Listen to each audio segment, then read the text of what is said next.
a massive black cat, very long in the leg, very muscular looking, round ears. The whole body language of the thing said, this is my road, I'm not moving for you. You say, well, I've seen this big cat. Some people just flatly refuse. They think that Britain's such a sweet little island, we shouldn't have predators that size. Welcome to Big Cat Conversations. We speak directly to people who've encountered one of Britain's big cats. We also discuss the bigger picture. I'm Rick Minter, and thanks for joining me.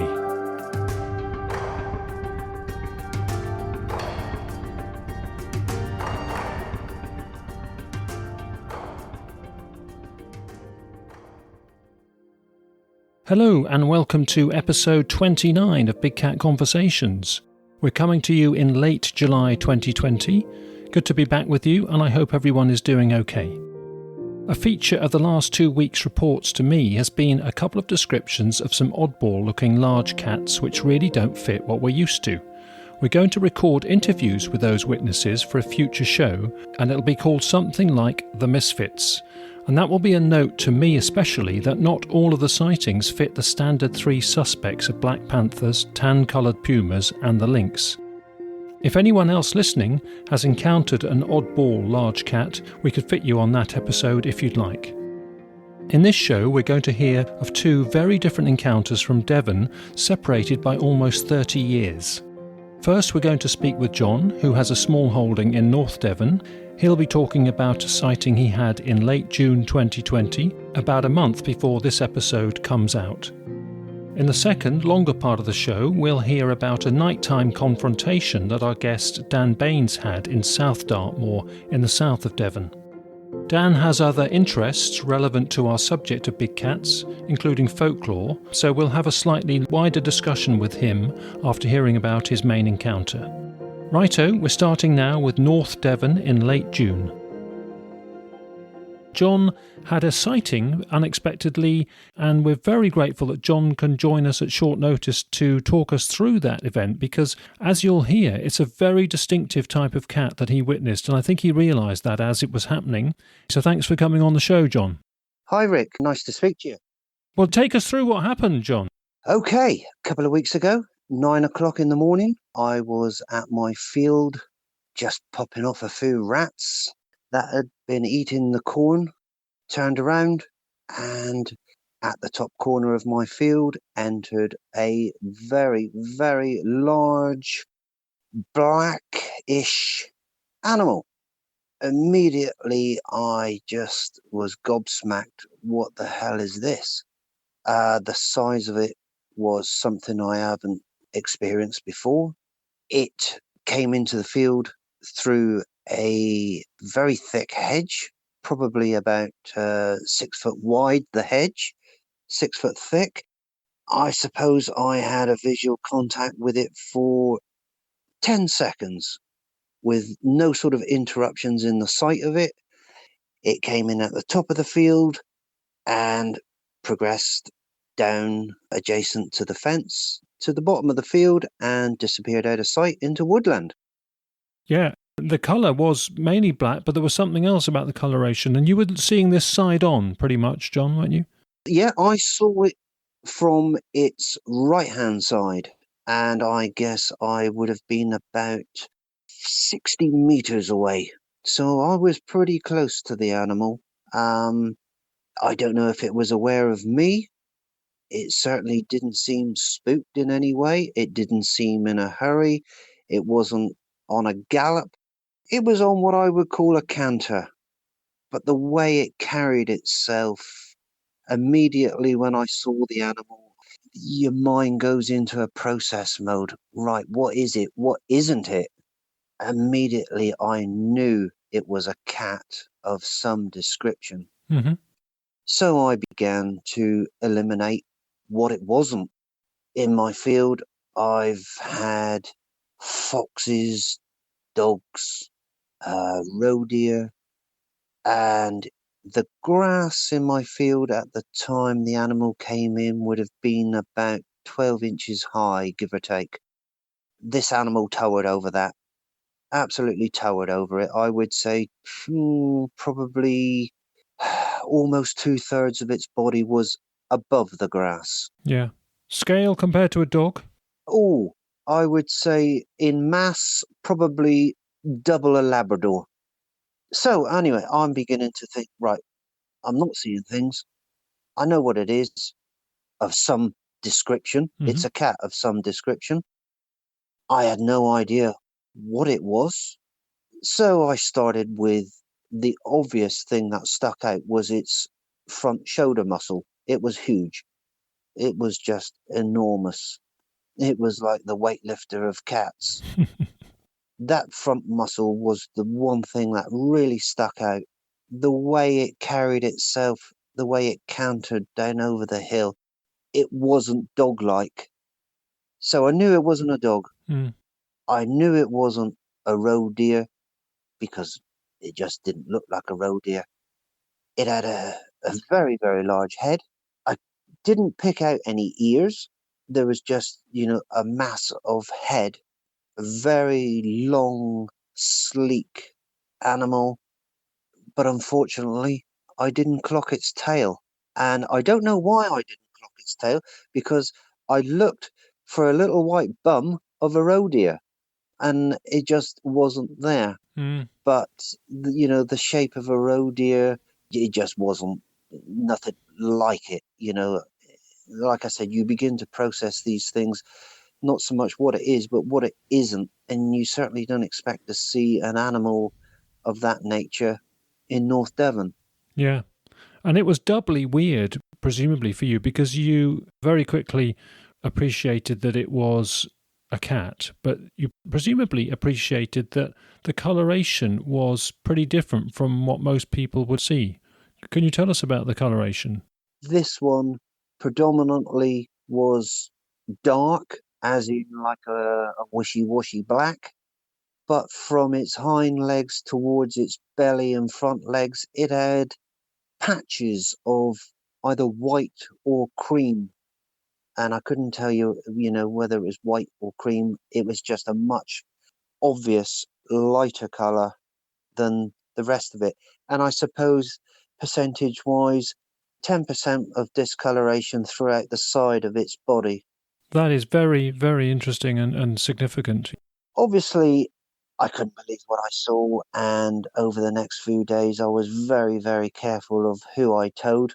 People just think you're bonkers if you go around saying I've seen a wild cat in North Devon. So I sort of mentioned it to just a couple of close people. Then curiosity got the better of me, and I began to search it online as to what it could be. I thought I'd better do this quick before I lose this image in my mind of what it was. Yeah. So I began to, typed in wild cats. Up come the obvious of tigers and cheetahs and so on. And I narrowed it down to a panther. The only trouble I had was the discoloration. The panther, black panther, the images on Google showed no signs of discoloration.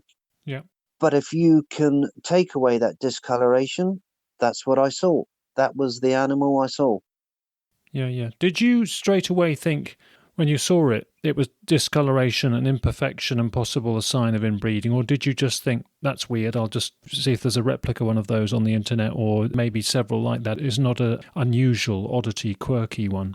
No, I had no idea about inbreeding and discoloration.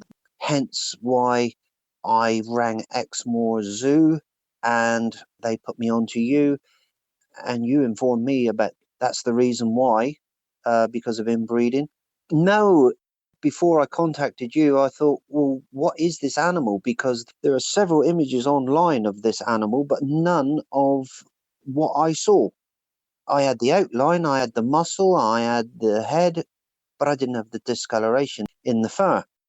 It's unusual to have that discoloration. I think to me and to close colleagues in my sort of inner circle of good contacts who would take reports, I only know about 4 which have had white, I would say just one singular white blaze on the chest or on the side, but never multiple ones. So this makes it even more interesting. Almost like freckles on a face, it was. Okay. Some were bigger spots, some were lesser spots, but they weren't perfect spots. They were imperfections. Did they vary in scale? Some were splodges and some were freckles. Yeah, they did. They did. I would say some were probably 20 to 30 mil. Some were smaller, but they were certainly bigger towards the hind legs. And as they went up the body towards the head, they got smaller. Yeah. But in terms of the animal's physique and litheness and health, you're suggesting it looked pretty healthy and powerful apart from the discoloration. Admittedly, you only had it for 10 seconds, but... Yeah, I couldn't see anything wrong with the animal at all. I mean, it carried itself very gracefully. It wasn't sprinting. It wasn't in any hurry. It didn't look stressed. It was confident. Very, very confident.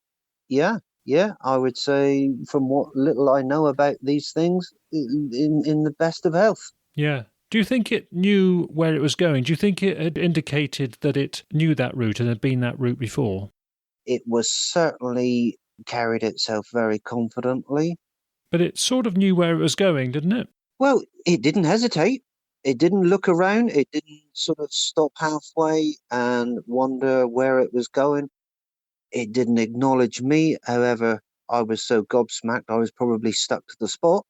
And it just went into the undergrowth and I guess into the woods. Yeah. But it's quite a large wood.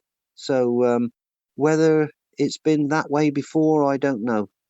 To get into the wood, it would have to have jumped a 4-foot fence, which I'm suggesting that an animal like that would make nothing of that. Sure. Although they tend to, if there are sort of gaps and holes or things they can sneak under, we tend to think that that's what they do rather than leap up. I mean, they have been seen leaping up and very impressively. They really are like gymnasts, like very powerful gymnasts. But well, this one came through the hedge. Yeah. But there was no way it could have got under anything to have got out of the field. It would have had to have scaled the fence. Had to. Fair enough. Well, I mean, it's great that you'll put a camera up in that bottom corner by the woodland, and we'll have to hope that it does come that way again. We've got to take the opportunity if we can. It's splendid that you're prepared to host a camera. Yeah, I should look forward to any footage that we can get. Of course, it's terribly challenging. Not many people achieve it, and it is a bit potluck. It might never come there again. You hadn't heard of any gossip. This was a complete surprise to you to have an event there, wasn't it? There's been no gossip whatsoever. I mean, when you take an animal of that size, that nature, it has to feed. So you would assume that it would feed on maybe lambs, rabbits, etc. But there's no carcasses or no reports of anybody losing lambs. Yeah, but there's plenty of deer about, aren't there? Yes, there are roe deer, which I haven't seen for some time, but that's not sort of a daily occurrence. So, but in that wood next to you, there'll be deer, won't there? There'll be roe deer. Very much so, yeah. And nature would clear up very quickly. I mean, it needs one of those every week and a half, and it would supplement that with rabbits and pheasants and pigeons and that sort of thing. And, of course, fawns. This time of year, plenty of fawns about. Yeah, there's plenty of everything around at the moment. How do you feel about it, John? Are you happy for a panther to be wandering in your field, or did it sort of shake you up and you think, gosh, I have to be on alert? When I first saw it, Rick, I was almost sort of felt privileged, really, if you can call it that you would see such an animal. Having seen it and digested it, and yeah, it's a bit scary, isn't it? Because perhaps not so much for me, because I can run and hide behind a door, but for the families that walk very close, very, very close to where this animal come in, that's a different matter. Because there's a footpath, we were just discussing before we came live, there's a footpath through that woodland where it went into, which local people would use and dog walkers would use. Yeah, there is. There are footpaths through that wood, but also where the animal came in is quite heavy with walkers, with dogs, children. So it's a dangerous animal. It has to eat. And if it's hungry, who knows? So you've got mixed emotions. A lot of people have mixed emotions about these things. Yeah, very much so. Very much mixed emotions. It's just not something you expect to see in North Devon. When you're not used to that sort of thing, it's really difficult to comment on what you feel. In my opinion, no, it doesn't quite belong around here. But if they've been there for decades, John, which they've been reported for decades, particularly in your part of the world, but... Yeah. I mean, you hear of foxes, they're coming into the towns and so on. Perhaps the wildcats are next. Yeah, I think it depends on where the territory is. One can only speculate about the territories, but you might never see that one again. You might see it several times or have indications of it being around several times. You're absolutely right, Rick. I might not see it again, but I am amazed that nobody else has seen it either. Or maybe they're just a bit wary of who they're telling. Because it's not the sort of thing you have a conversation with down the pub, is it? Seeing is believing, isn't it? And unfortunately, I have no proof of what I saw that day other than what I can describe. As you're aware, they are incredibly semi-invisible creatures because they have to be. That's how they get their prey. They're ambush predators. You've got to stick to the shadows and just work on springing out and surprise and be stealthy and furtive. Yeah. So that's my story. Yeah, well, we hope we can speak to you again about getting something on the camera. That's terrific that you're going to do that and you want to be on the case. Let's hope it doesn't cause any issues locally. Of course, it might be 10 miles away by now. We're very grateful for you coming on Big Cat Conversations, John, so thank you very much. Not at all, Rick. Absolute pleasure. Thank you for having me on.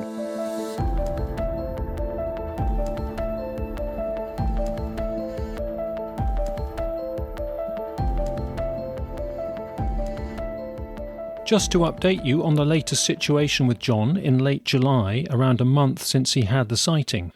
John's been in touch to say how much he enjoys using the trail camera that he's set up at the site, even though it's just filming the deer and the foxes mainly. He's certainly going to persevere with the camera, watching what comes through his land at the corner of the field where it meets the neighbouring woodland. And just to show the location, John actually filmed the field and the route taken across it by the cat, and he explains that on the little clip we've put on the Big Cat Conversations website as part of the references for this episode. It's just a minute's worth of film, but if you want to go to the website to watch it under episode 29, it gives you a flavour of John's land and where the cat went as he watched it. So thanks to John for providing us with that, and we wish him well and we'll keep in touch. Also on the website, we've put a couple of links to illustrations of black panthers with the unusual markings which we think match what John saw. This type of colour morph is called cobweb or snowflake. I remember I had an adventurous little black domestic cat, and she would often come back into the house smeared in cobwebs, so it's quite an apt description. The various colour morphs that cats can exhibit are really fascinating, and we'll no doubt talk about some of them in future episodes. And we're very grateful to the artist, The Verdant Hare, allowing us to show a splendid illustrated diagram from their website, which includes a cobweb panther. In that instance, it's from a jaguar, but it happens just the same for leopards. I emailed John a couple of web links which illustrate cobweb panthers, and in fact there aren't very many to choose from on the web, but John responded with a mix of excitement and relief, saying that is exactly what he saw. Finally, in this section, we should mention the word vitiligo, because that could explain John's freckled panther. Vitiligo is a depigmentation of the skin. It can occur in rare instances in humans and in some animals, including cats and dogs. You can see examples if you do a web search on vitiligo in animals. It happens from the skin losing its natural pigments. The skin will turn white or light pink in patches, and hair in those spots can also turn white. From research on horses, inbreeding is known to influence instances of vitiligo, so it may be that John's panther is suggesting inbreeding, which might always be expected in a low population. A key and a concerning sign of inbreeding in large cats is the feature of very short tails. Fortunately, so far as I know, reports of very short-tailed cats, other than lynx-like cats, aren't coming through. Another word of the week is coming up from our second guest later on in the show, but that's our first word of the week, vitiligo.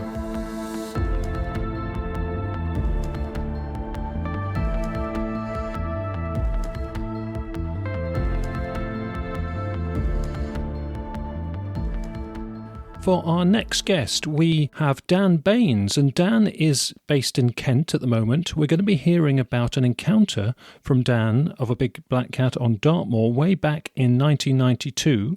So that's coming up, but we'll also discuss with Dan his background and interest and experience in things like illusion and folklore.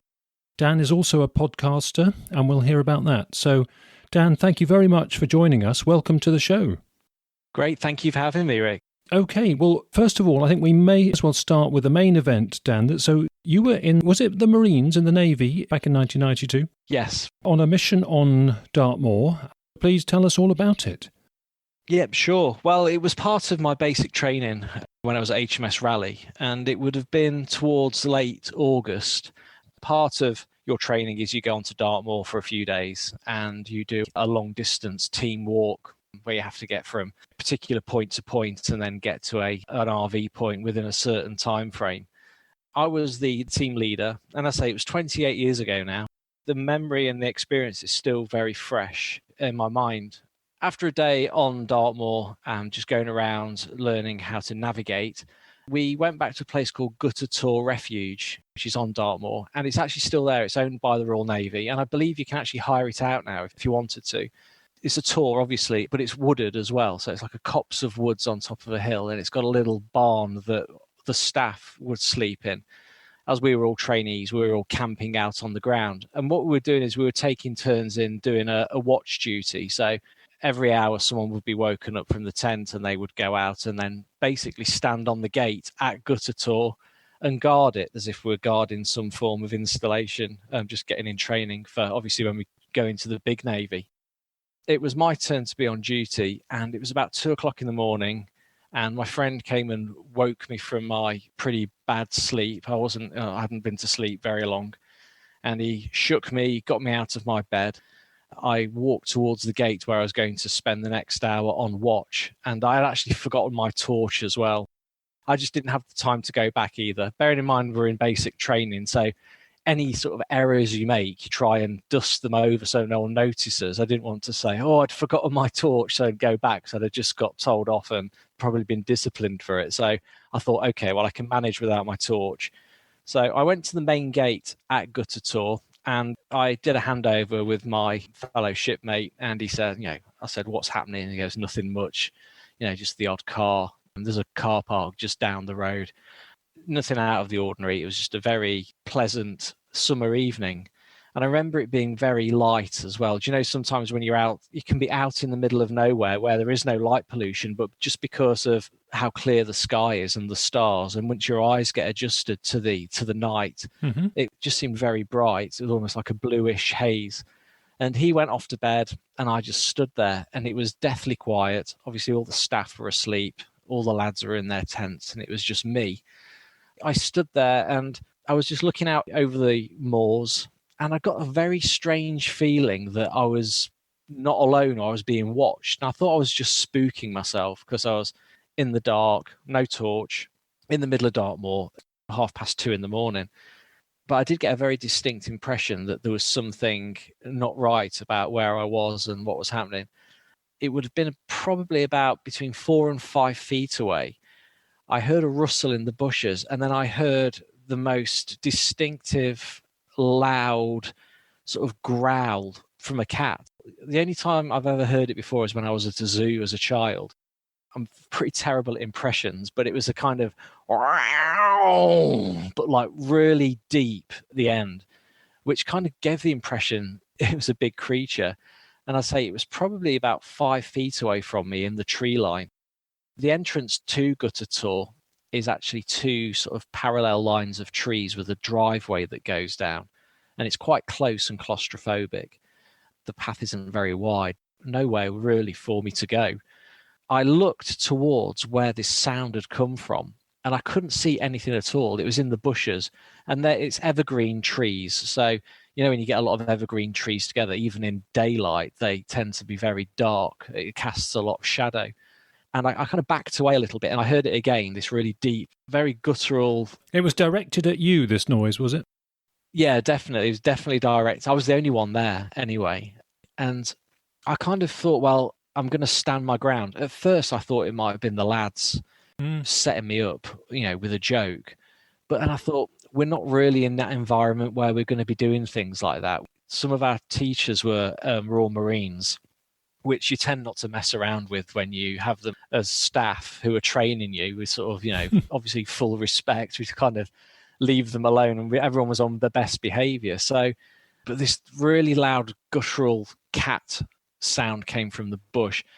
I heard some movement in there, like something was treading on the undergrowth. And I kind of stood my ground, and then it growled again. I thought, well, I can't run off anywhere, so I'm going to have to, if I'm going to do anything, I actually sort of jolted my body towards it.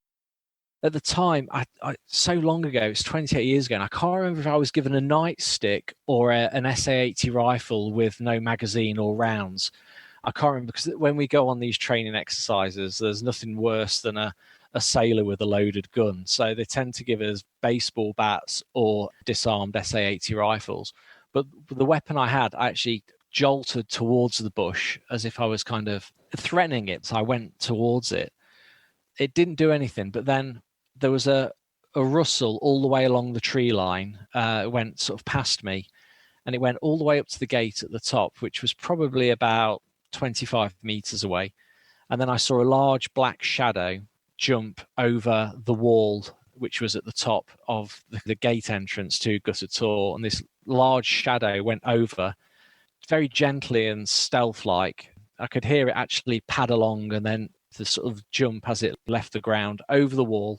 And then it went off in a northerly direction. I never saw it again. So I didn't physically see the cat in its entirety, but I heard it at very close quarters. Even at a zoo, it was as close as you would probably get at a zoo if there was a big cat in a cage next to you. That's how close it was. Presumably, for the rest of the watch you were on edge the whole time. I was. Yeah, I kind of had to pinch myself at first. I thought to myself, did I really hear that? And what was it? And it was at the age as well where, I was 17 and I'd never heard of big cats being a possibility in the UK at all. So I didn't really have any point of reference as to what it was. I just heard this huge cat, and I saw the black object jump over the wall and run away. Because of that, I didn't actually tell anybody about it, because it was such an odd experience that it was only later on in life that I did actually read about the possibility that big cats are alive and roaming around the English countryside. Do you think it was there already, or it had come along and you hadn't heard it sort of get that close to you? And do you think you were in the way and it had to change course? Yeah, that is something I've thought about. I actually thought at first that I'd actually disturbed it, but looking back, when I did my handover with my colleague, we were quite sort of noisy and jovial and chatting, and I think anything like that would probably have scared a cat off in the night. I was standing very still, and I was just looking out over to the north, over towards Princetown. And I actually think, in retrospect, that it could have been actually sneaking up on me. And it was only the fact that I actually sensed something was behind me that I actually maybe caught it before anything happened. I was very still, and I was on my own, and I was, it was the dead of night. That feeling, looking back or thinking back, I can't actually remember if I actually heard anything coming up behind me. I just had that very distinct feeling that I was being approached by something, or something was definitely watching me. And it wasn't until I kind of turned, that movement that I made of turning caused it to make the growl at me. So I don't know if I was feet away from being dinner for a big cat. That's something I kind of reflect on from time to time. The more comfortable option is that it was used to going that way once in a while, and because presumably that area is not very disturbed other than the visits from the military once in a while, and it's a good place to venture through, and it does that. And on this occasion, you were all there, and you were the one standing guard, and you were in the way, so it was thinking, how do I get past this geezer, and gave you a warning when you sort of turned around and showed that you maybe knew it was there. Yeah, could it be on its usual route through Gutter Tor? It is quite a high vantage point, and it is a copse of trees, very protective and very sheltered. So I can see how that would provide some sort of safe environment or cover for something of that size. I think when you actually told me as well that it correlated with what your friend on Dartmoor said, it actually made me feel more confident and better about what I saw there. Had someone said, oh, nothing's been seen in that area before, I'd have thought, well, maybe it was something else. But the fact that it kind of correlates with what your contact has said.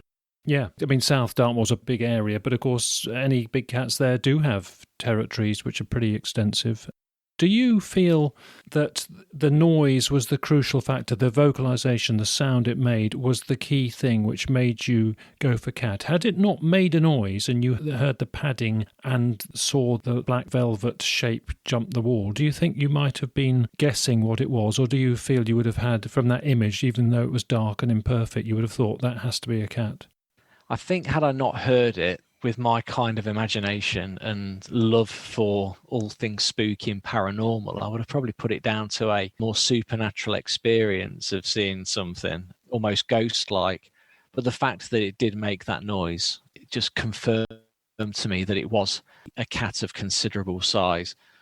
The size I could have attributed it to would be the size of a panther, that type of size. It was definitely from a large animal, like the way, if you hear a dog bark in the night from a distance, you can pretty much estimate the size of the dog from its bark. And the same thing with this cat. It wasn't your local Ginger Tom crying out on top of a wall. This was a huge beast 4 or 5 feet away from me. It would have expected you to have taken action as a result of that warning call. I think we'll interpret it as a warning call, but you didn't.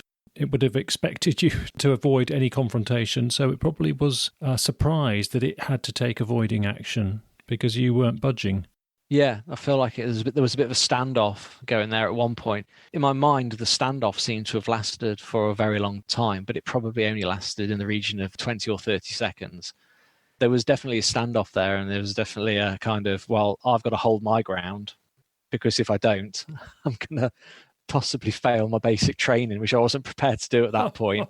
I wasn't going to run off and wake one of the Royal Marine sergeants up. I was just going to stand my ground. Plus, there was always the prospect that it could have been someone messing around, which at first, that's the first thing that crossed my mind, because, in the forces environment, you do play a lot of tricks on each other, which probably goes to why I didn't actually mention anything about it the next day either, because usually if someone has played a trick on you that have been, oh, you're right, Dan, how did you get on last night on your watch?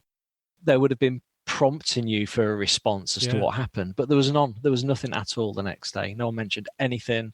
There was no prompts. There was no giggles or, how did it go last night? There was nothing. Yeah, and you didn't decide to warn the person taking over watch for you because you didn't feel it was in your interest, really, even though had it been more open knowledge that there were big cats around, it would have been the right thing to do, perhaps. Yeah, I think if I'd had prior knowledge about big cats on Dartmoor, I may have said something, but I think through fear of someone saying something the next day and just being the brunt of everyone's jokes for the rest of the day, I kept my mouth shut and just did a handover. And he had a torch. He had a torch as well. So he was automatically safer than what I was. I really kicked myself now by not having a torch, because I could have obviously illuminated whatever it was. Do you think the fact that it was really in the shadows and you only had that sort of image of its dark shape jumping the wall and you heard it and heard the growl without seeing it in full, do you think that made it more sensual and more scary and more memorable? I think so, yeah. Yeah, it's one of the old, if you remove one of the sensors, then it heightens all of the others. So my visual sensors were quite impaired at the time. Even though it was a bright night, the actual sound was coming from the dark tree line, so I couldn't see anything at all. It was just pitch black. My hearing would have been heightened, and I think my senses were just heightened anyway, because from the moment I was left alone at Gutter Tour and I started to get the feeling that something wasn't quite right, your senses automatically go into overdrive anyway. It did enhance the experience quite a lot. I'd say it's very, very memorable. There's a lot of aspects of my original basic training that I just can't remember. I went to a reunion last year and they were all going on about stuff that we did on basic training that I just cannot recall doing, either through just putting it to the back of my mind because it was so awful, but the the cat experience during the Dartmoor weekend is probably one of the most memorable things of my basic training. And ironically, it's one that I've not really shared with any of my Navy mates. You can probably understand, Dan, why some people who particularly investigate or follow up reports or have an interest in big cats, they sort of yearn to see them or experience them or encounter them, because I think it's partly about that heightening the senses. And although there's a sort of perhaps a slight risk factor, it's all in the equation that there's something bigger and more powerful than us that's more the top dog than us. And it's that heightening of the senses that people, I think, find part of the interest and the intrigue in following this subject. You can probably appreciate that from that experience. Yes, definitely. Yeah, The American Werewolf in London, which is a film I watched quite a few times as a youngster. The experience of when they're walking across the moors and they can hear the creature running around them, but they can't see it because it's foggy, and they can hear the howling and the growling. Looking back, I had that kind of almost horror-like experience of this sort of standoff with this creature in the darkness, in the middle of nowhere. It's an experience I don't really think a lot of people have had, and maybe people probably wouldn't want to have that experience. Yeah, and incredible that it happened when you were on a vigil. You wouldn't have expected something as that extreme to happen when you were actually looking out for it. No, of course not. You expect everything to happen in the daytime. The Royal Marines shouting at you and making you do all sorts of unpleasant things. So the nighttime, even though you're on watch for an hour and you've got broken sleep, it's a nice moment to have an hour to yourself, to be left to your own thoughts and to be relaxed, which is what it started off like initially. Deteriorated into a kind of an hour of being very edgy, and I would say, I wouldn't go as far as terrified, but that point where you have to keep asking yourself, did I really experience that? Did that really happen? And the more I just thought about it, it was definitely a large creature, definitely a cat, with the sound it made, and the size of it jumping over the wall, and just the sound of it padding through the leaves. Because it was an evergreen kind of copse, you get a lot of the needles and the soft undergrowth on the floor. You could hear all of that slowly padding along. You heard me on the Howard Hughes show, didn't you? Or Howard Hughes podcast? Yes, I did. From The Unexplained on Talk Radio. And somebody else did, and they emailed me and they said they were camping near Ironbridge. I think this was only 2 years ago. And again, it was middle of the night. They got up for a call of nature, I think. And as they were walking across to the toilet block or whatever, they were followed. They realised it was a large animal, and they fairly instantly thought, that has to be a cat. It's not a deer or a fox or a dog. It's just, and they got this black shape sort of image out of their peripheral vision just behind them. And then suddenly it veered off and went over a wall. And so that final bit was very much like yours. It wasn't threatening, but they said it was remarkable that sense of, even though it was out of their vision initially, and it was silent, it was padding, they just assumed very quickly that this has to be a big cat that's sort of shadowing me in the night. And, very scared. Yeah. Those kinds of encounters, I think, although people are not seeing it well, it's that everything is believable because of how they're interpreting it and what they're describing and the emotional reaction. And another one was a military one. This was a military guy, soldier, and he was off duty, and I think he was in Scotland, in the wilds of Scotland somewhere. And he came upon a big cat. I think it was a big black leopard type cat. And it really spooked him and scared him. And he said he just turned and fled.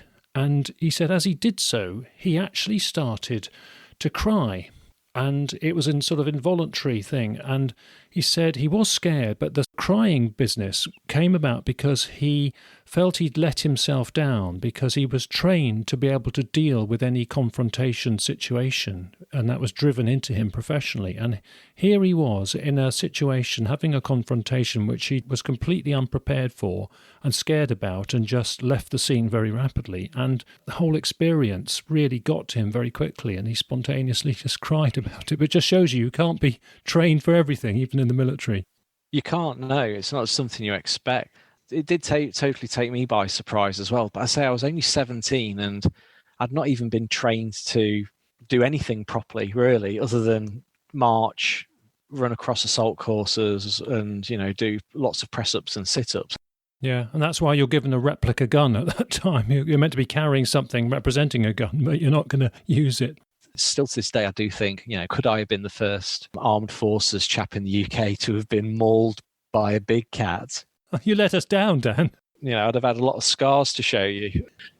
I have actually been tempted to go back. You can actually hire gutted tour refuge out from the Navy for camping weekends, and it takes about 25 people.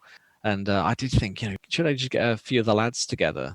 Some of the people I actually did basic training with, I'm still in contact with. Should we just go up there and have a weekend away up there? Because I'd love to go back and just have a look at the exact points and inspect it more in the daytime. Because as you can imagine, in the morning, there was no time for me to go back and go foraging through the undergrowth looking for footprints and to sort of confirm what happened the night before. It was a case of stowing us kit, getting our breakfast, and then going off on this 20-mile hike.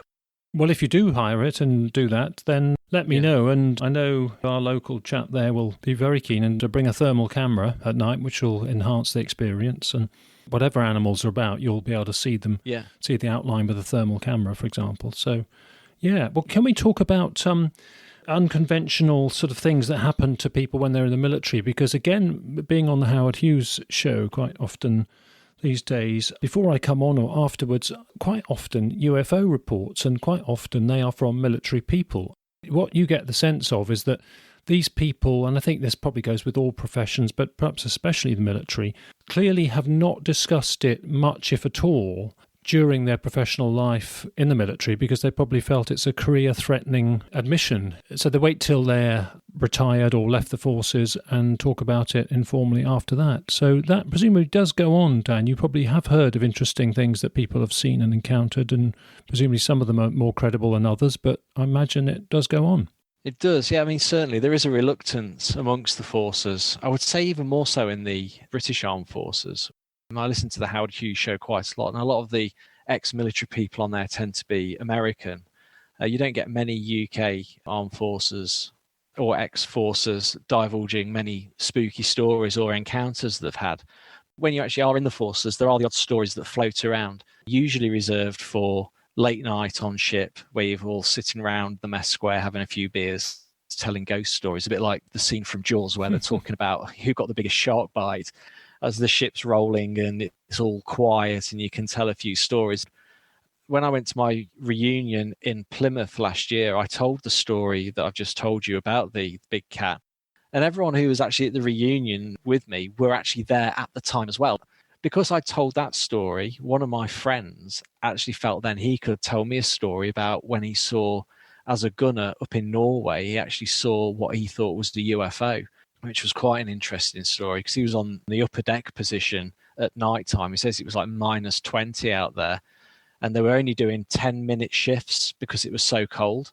So he was the visual on the upper deck, and he says it was a beautiful clear night north of Norway. And he says he saw an object fall from the sky, which he thought at first was a shooting star, but he says it stopped a few hundred feet above the surface of the sea and then shot off horizontal to the sea, and so fast that you couldn't track it. As that happened, the radar operator who was on shift at the time called up to him and asked him if he'd spotted anything. And he said, I have actually. He goes, why? Did you see anything on the radar? He says, yes, I did, but I can't see it anymore. And that was it. No one mentioned anything about it after that. To this day, it's positive he saw a UFO because there's nothing else could explain an object falling from the sky and then just shooting off at that speed. That it wasn't even picked up by radar when it shot off. It was there and then it just disappeared. So he felt he could actually tell me that story. There is a kind of reluctance to tell these stories, or at least tell them to civilians, I suppose. I don't know what it is. I don't know if it's a kind of macho thing where they're just, you don't want to be seen as being a bit wacko or out there, or the brunt of people's jokes. And that's one thing it could be. I was on HMS Heckler, which was my first ship, and that was actually a hospital ship in the Falklands War, and that was used to transport a lot of the dead soldiers and sailors and also look after the sick on the way back to the UK. And there's a few ghost stories around that ship, and that was very creepy at night if you had the night shift and you had to go to the engine room to take the readings. It was not the sort of place you wanted to be on your own. But because of that, people would play a lot of tricks on each other as well to try and scare each other. But, you know, it was genuinely quite an eerie ship at night time. Wow. It still had wooden decks as well. It was kind of an old ship. Well, I think it goes for all professions and lots of realms of life that we are all conventional in most companies, aren't we? If you've had something unusual that you think a lot of people are not going to be comfortable with, you do tactically declare how and when you mention it, I think. But I imagine it's even more heightened in the military circles or any services in the police as well. Yeah. I mean, I would have thought the Royal Marines would probably have seen the most, as they're on Dartmoor and they're generally out and about. And have got thermal cameras, good night vision. Exactly. But they are the type of guys that if they did see something, they would definitely keep it to themselves. Yeah, we get a few bits of gossip and rumour through some of our contacts who know people in the services and military and marines. So it does spill out a bit, but I think it's inevitable that people close ranks. Could we move on to your interest in folklore? Could you tell us about your podcast and then go on to some of the folklore issues? Yeah, well, I host a podcast. I've got a co-host, Fiona Marr, and we host the Fairy podcast, which it is about fairy folklore, but not your typical Disney type fairies. It goes back into fairy folklore from places like Iceland and Scandinavia and Ireland, and also the old folklore of Great Britain before Disney got their hands on everything and made it all flower fairy and nice. So we host a podcast which delves into different aspects of folklore surrounding that. Big cats do appear quite a lot, as you're probably quite well aware, in the more Fortean areas, where I think they're generally called like ABCs, alien big cats or phantom cats, where they're made out to be more supernatural than actual physical creatures that have become integrated into our environment. They're always closely connected as well with other sightings. And I think one of the most sort of prolific places in the UK where there's pretty much everything you can possibly think of, from UFOs to almost like a Bigfoot type hairy man encounter, lots of weird creatures and lights in the skies, and especially ABCs or phantom cats, is Cannock Chase in Birmingham. West of Birmingham, yeah. We've touched on Cannock Chase in the podcast, and we've actually put a message out to listeners and contacts that we'd like to hear from people from Cannock Chase, because there are very credible reports that I think are in a zoological context from Cannock Chase of big cats. In fact, I think I mentioned on one of the podcasts that we had a ranger from there have to recover half an eaten out roe deer that was well up a tree, and he was open-minded about whether there might be big cats. He'd heard about the reports, and he said when he recovered this, it was absolutely no doubt he was recovering a leopard stash, basically. He and his colleagues agonised about what to do, if anything, and what to mention to anybody about it, but they decided there was nothing much they could do. They didn't have the resources or capability to follow up, and so they just thought, wow, this is a bit of evidence, but move on. Nothing to see, move on. Any expanse of woodland is generally deemed to be creepy. If you go into the woods at night on your own, you're likely to have a spooky experience of some description just because you're not used to that environment. Any sounds, or it's just things you're not used to. Even though places like Cannock Chase do have legends of things like black-eyed girls and like a Bigfoot creature and UFOs, most wooded areas tend to have these types of legends anyway. And it's just that obviously if there is a big cat sighting, or there is a genuine big cat living in the woods, in certain circles it's going to be seen one of the supernatural aspects of everything that's going off there, rather than it being a natural sighting. Yes, well, the word panic comes from pan, of the woods, doesn't it? So you panic when you're in the woods, so there's the connection. Because it's very easy to get lost. Yeah, and this business of the treatment of big cats in the paranormal realm, in the paranormal context, is interesting. There's a word that I introduced on the podcast early on, preternatural, which means nature at the limits of its capability that we don't really understand. And I think that's one of the problems with our appreciation of lots of mammals and wildlife, and especially wild cats, and especially things like pumas and leopards. We really don't understand the stealthy realms they can live in and they occupy. So things may be seen to us as potentially paranormal, which are just them being super furtive, like they have to be. We present them as almost paranormal and other to the natural world, when that's not the case, perhaps.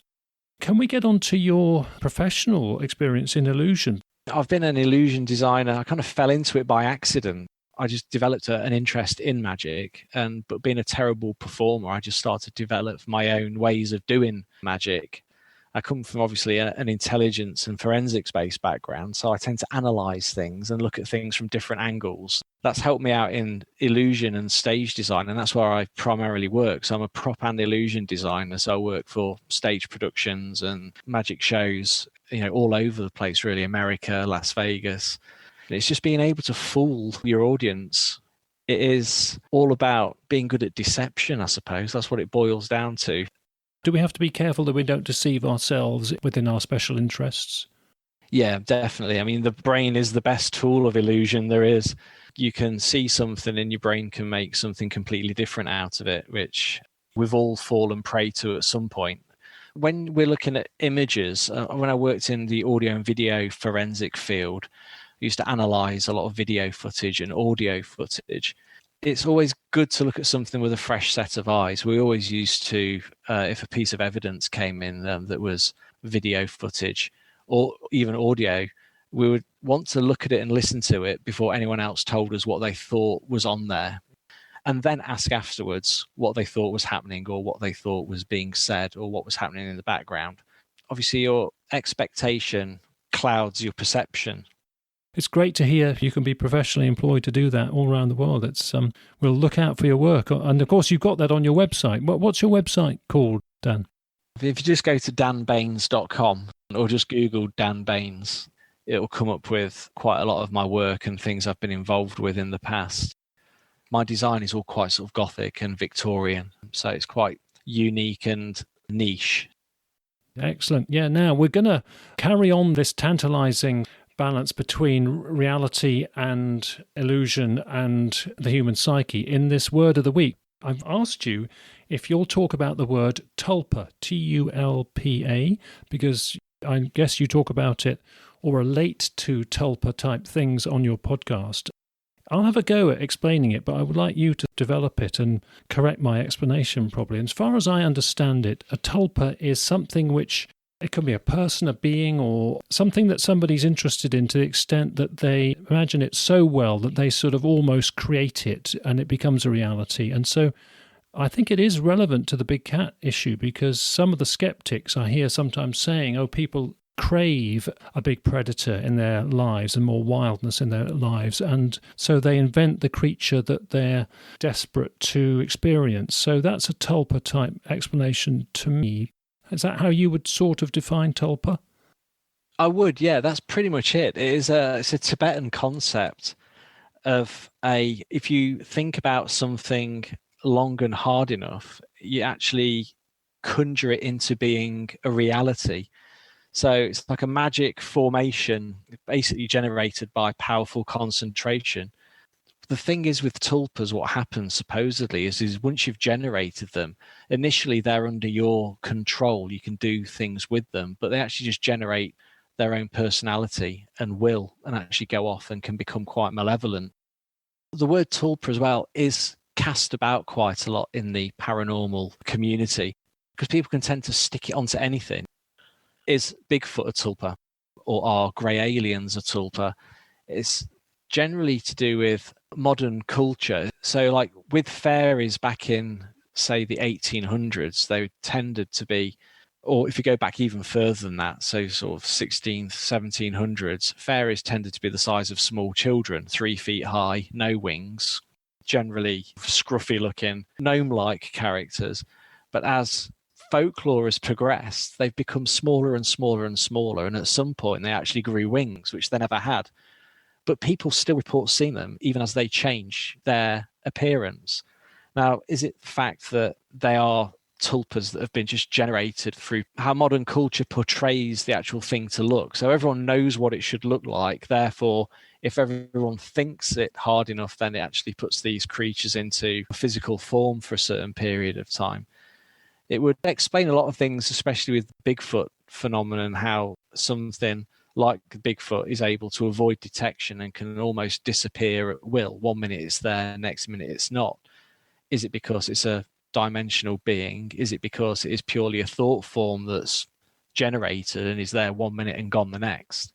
Or is it an actual physical creature? Yeah, it works both ways, doesn't it? Because it's convenient for the skeptics of whatever phenomenon you're talking about, because they can just say, oh, these are tulpas, or they might not use the word, but they mean something to that effect, because they feel that what's being described and experienced allegedly is too preposterous to consider. But it's also something you've got to be careful about if you're into whatever topic you're talking about, because some things perhaps can be blamed as just missightings or pareidolia or tulpas, and you've got to be open to all of those alternative explanations, I guess. Exactly. The word tulpa is bandied about quite a bit. Could almost be a blank canvas, really, where a human mind can actually project anything onto it in order to create it. The tulpa could be just one generic thing, which can be visualized in lots of different ways, depending what you want it to look like. I think the Harry Potter version is the boggart, I think, which is a creature which just appears as whatever thing you're scared of the most. It appears as, even though it's like just, it is an actual just one typical type of creature. It can change itself to look whatever you want it to look like. The tulpa could be that. In fact, it's just a blank canvas that just appears how modern society wants it to look at that particular time. Good example is our modern representation of aliens is the grey alien. But if you look back at fairy folklore, everything that grey aliens do is exactly what fairies did 200 or 300 years ago. The creature has changed from a fairy to an alien because our society nowadays is more accepting of the fact that aliens could exist and not that fairies could exist. I think one of the most vivid and thought-provoking examples of this potentially is the bipedal canid. In America is often called the dogman. The link to the werewolf in previous times, before that, bipedal, half human, half dog-like figures through history. And is that a tulpa? Some of those are extremely compelling witness reports, either very good tulpas or something else. Yeah, and the spectral dogs, obviously, we have in the UK as well, around Norfolk. Is it Black Shuck? Large black dogs. In Gloucester, near me, there's a black dog pub, there's a black dog way. Many regions of Britain have got their black dog sightings folklore, and some of the people who believe that we could have missed a big cat through history in Britain, there's one just undocumented. The challenge back to them is, well, if we had a big predator like a big cat through history, it would be represented in our folklore more. Well, they point to the fact, we had this very strong black dog folklore, and actually, if you look at the descriptions, if you read the descriptions and some of the images of those black dogs, they are very cat-like. And their argument would be that people were actually experiencing and seeing and witnessing big black cats, but it came across as a black dog. So there's all of that. It all adds to the intrigue, doesn't it? No doubt there'll be more as our big cat interests develop and become more complex. Perhaps there'll be more folklore emerging on big cat issues. But it's good that you follow it in your podcast or on your interests. We cover quite a lot in the podcast. We generally have interviews with quite well-known people within the field of fairies who have either done documentaries or written books. I think people initially they look at it and think the fairy podcast are expecting lots of glitter and butterfly wings and tinkly music. But we're kind of all about keeping the original concept of fairy folklore alive and delving back further into history and looking at older accounts, which generally are quite malevolent and definitely not what you would expect to find in a Disney movie. Finally, the question we ask everyone, what do you think about big cats more generally living in the wild? Not just one isolated case in southern Dartmoor in 1992. What about the bigger picture? Any views on our bigger picture of big cats? Real ones, not tulpas? I'm 100% positive that there are big cats living in the UK. I mean, people do say that, look at the size of the UK. It's not a huge place, but there are places you can go in the UK and you can walk and not see anybody for hours on end. It's not as enclosed and claustrophobic that people make out. I'm from Derbyshire originally, and I'd go out onto Kinder Scouts when I was training to go in the Navy, and I'd put a backpack on and I'd go running up there in February, and I wouldn't see anybody from the moment I parked the car to the moment I got back. So it just goes to prove that there is an environment out there that big cats could survive in, and I've no doubt they are out there. And do I think they're detrimental to the environment? Not really. I think there's been no reports of people being physically attacked to the point they've actually been hospitalized, although I feel I was quite close at one point. If they're there, they tend to keep themselves to themselves, and they live amongst us, but very stealth-like, and I'm kind of happy they are there. I think it's quite exciting. Before you came on, I wasn't thinking the extent to which it might have been truly threatening, but you may be right. It may have been prepared to follow you with intent if you hadn't have stood up to it, but we'll never know, and that's part of the intrigue as well, isn't it? It is. I probably smelt pretty bad at the time. I'd probably not showered for a few days, and it wouldn't have been the best meal around, but I probably looked quite scary when I turned round, I suppose. Brilliant. Dan, thanks ever so much for wandering through all these fascinating topics with us. Thanks ever so much, Dan. Cheers. Great. Yeah, thanks, Rick. It's been a pleasure. OK, we don't have any special announcements this time, so just a quick note about our next instalments. We've promised a Scotland episode shortly, and we're actually still doing a bit of homework for that one, so it's slightly delayed, but probably with you in 2 episodes' time. For the next episode, our main guest will be someone who made contact after our last show, which heard from Andrew on the side of the River Severn, where he had a close incident with a black panther, which followed him for a bit.